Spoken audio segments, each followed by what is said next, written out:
Here we'll write a Python program to count total number of words in a string. So in comment line we'll write.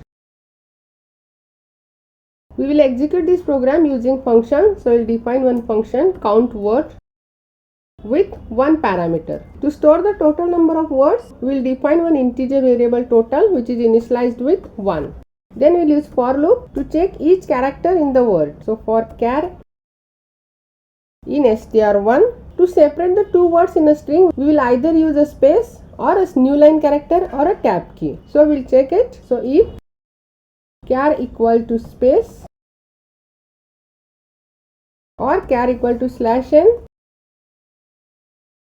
or char equal to /t, we will increase the total. Then outside the for loop, we will print the total words. So print total words in string, we will print total. And outside the function, we will accept the string from the user. So str1 equal to input, enter string, and we will call the function count word. And we will pass str1 as a parameter. And we execute. I will enter the string. It will print total number of words in string as 2. If I execute again, I will give the string.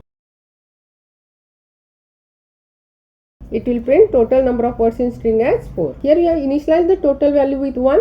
If we initialize the total with 0 and if we execute, it will count total number of words as 1. Since first space will occur after program, so it will not count the program. So for this we will initialize this total with 1. So we initialize this total with 1. It will count all words from the string.